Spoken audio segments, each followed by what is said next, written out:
Hey friends, today we're going to be working on some DGP. So if you can, get a piece of paper and write this sentence down 4 times or print it out 4 times. We're going to do day 1, day 2, day 3, day 4, and day 5 of DGP. Now this one is not in your notes that you might have in your binder. This is a new sentence. So it says, Emma stepped in sticky pink gum. I know that might be backwards on there, but that's okay. Emma stepped in sticky pink gum. So if you haven't already done that, written that down 4 times, pause the video and come back when you have, okay? All right, so Emma stepped in sticky pink gum. On day 1, we always talk about the parts of speech. So we need to first find our nouns. Remember, a noun is a person, place, or thing. So I spy with my tiny eyes 1, 2 nouns. Can you find the 2 nouns? Emma is a proper noun. So we put a capital M. That's her name. And then gum is a common noun. So we put a lowercase n. Common noun. So those are our 2 nouns. Okay, so the next thing we look for is our verb. What is happening in our sentence? What is the action or what is linking the beginning of the sentence to the end of the sentence? Can you tell? What's happening? If you said step, you are correct. This is our verb. Kiss your brain if you said step. Good job. Now, what type of verb is it? It's something that you can do. So we put an A in front of it, an action verb. Now, is it past, present, or future? What tense is it? I can't hear you. If you said past, you're correct. Past. And we know it's past tense because it has the ED on the end. It gives us a clue. So Emma stepped in sticky pink gum. What is the word in? That tells me a position of something. Did you hear it? Position. So it is a preposition. Preposition. So we're going to label P-R-E-P, preposition. It's the position that her foot stepped in. And what is sticky and what is pink? Well, are they a person, place, or thing? They're not verbs. They're not a position. They look like they are telling me what kind of something. That's right. They are describing gum. So these words that describe a noun are called adjectives. Yes, adjectives describe or modify a noun. So I like to draw our arrow to our noun. Sticky what? Gum. And pink what? Gum. So there's day 1. Give yourself a round of applause. Nice job, nice job, nice job. Pause the video and we will be back as soon as I erase my board for us to do day 2. Now, one thing I forgot to tell you is I have a secret word. A secret word that if you are watching this video, because you could choose not to watch my language arts videos for DGP, but I have a secret word for you that if I say it, if you can tell me the sentence that I say it in, then you're going to email it to me. And if you're the first person to email it to me or text it to me or remind or Microsoft Teams, whatever, if you're the first person to get it to me, I have a prize for you. And it's a prize that will come through the mail. So the word is onward. Okay? Now, I haven't said the word in a sentence for you to tell me how I'm using it yet. So you have to listen. Could be in day 2, could be day 3, day 4, or when we're diagramming our sentence that I use the word onward. Okay? So be listening out. All right, so day 2, we're going to talk about the parts of the sentence. Okay? The parts of the sentence being our subject, our verb, our complement if we have one, prepositional phrase. So first things first, we need to figure out who or what the sentence is talking about. So we need to think about our thinking. So I'm saying, I want to find my subject. When I look for my subject, I think, who or what is my sentence about? If you say Emma, you are correct. So put a big S on day 2 sentence. Emma is who or what our sentence is about. Now, Emma did something. What did Emma do? That's right, she stepped. She stepped. So that is our verb, our simple predicate. So we label it with a SV. Emma stepped. Now, this is easy. And in my homeroom class, we call the dividing line to separate the subject from the predicate. We call it our Kung Fu chop line. So we like to say a little sound effect with it. So we, in this type of sentence, when it's just stating something, we are going to draw our Kung Fu chop line simply between our subject and predicate, which is Emma and stepped. Hi-ya! It's more fun when you do the sound, okay? All right, moving onward, we're going to go ahead and look at our complete subject. Our complete subject is all the words in the sentence for the subject that come before the predicate. So that is actually just one word, Emma. So we underline it once. Go ahead and underline yours once. Then let's look at our complete predicate. Our complete predicate starts with a verb and goes to the end of the sentence in this statement. Our simple predicate being stepped has to be included in our complete predicate.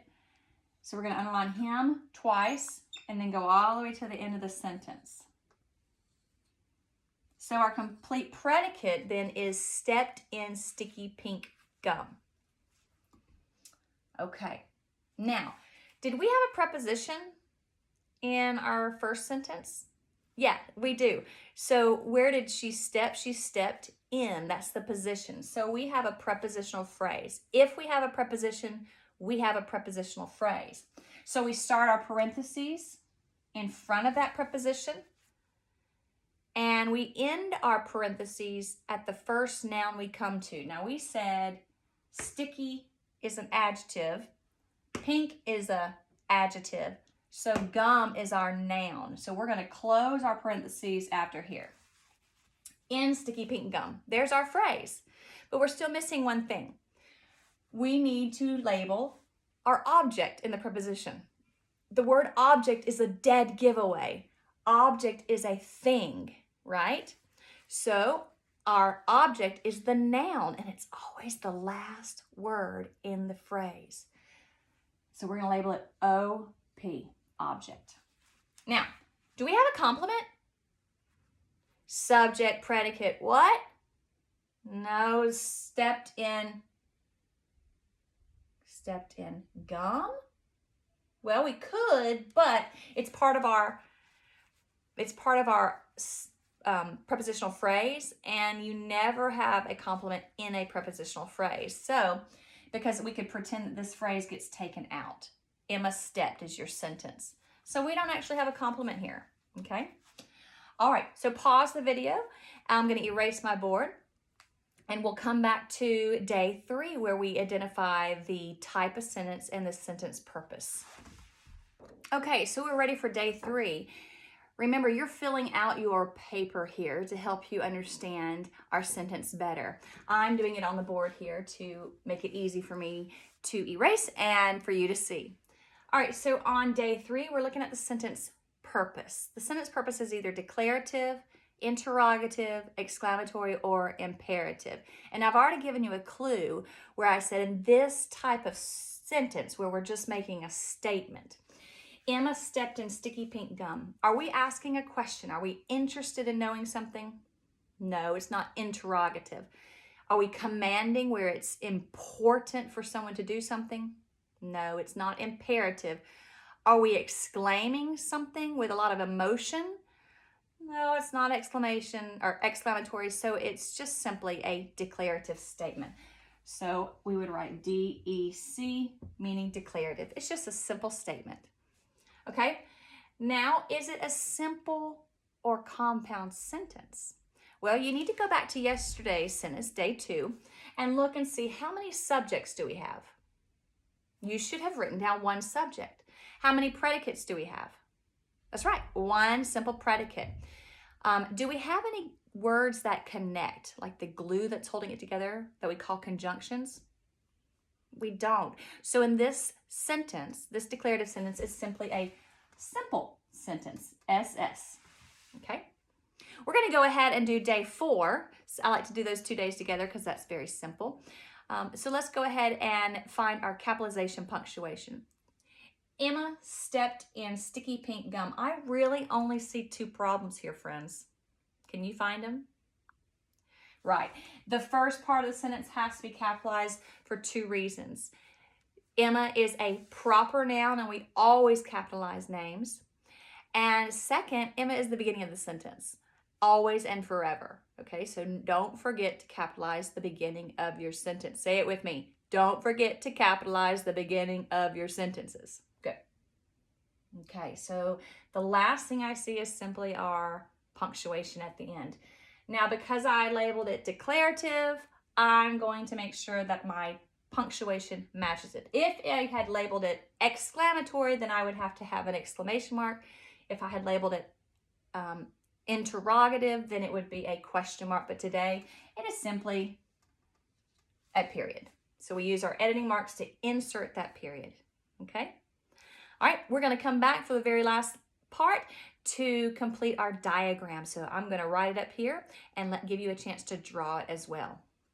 Okay, so we're here to look at the final day for this sentence. Emma stepped in sticky pink gum. So we're ready to diagram. You guys are expert diagrammers, and we are going to take care of this quick and easy.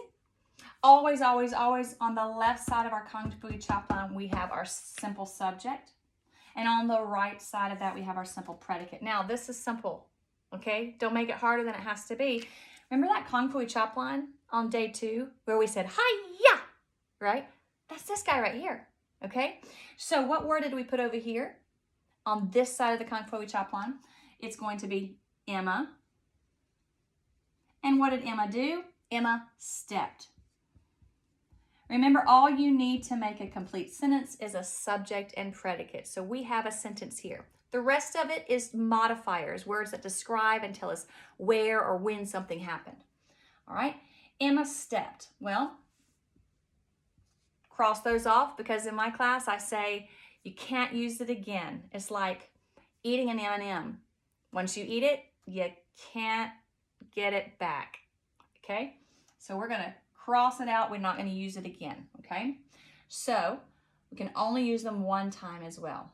All right, so right here we have a modifier. It's either an adjective or a preposition that goes on a diagonal line here. And in this case, it's going to be, where did she step?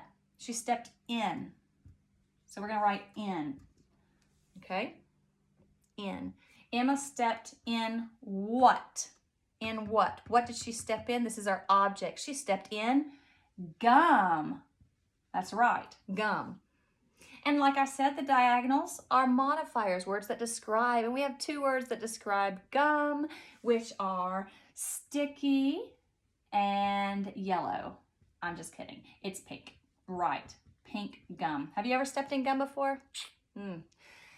That's not good.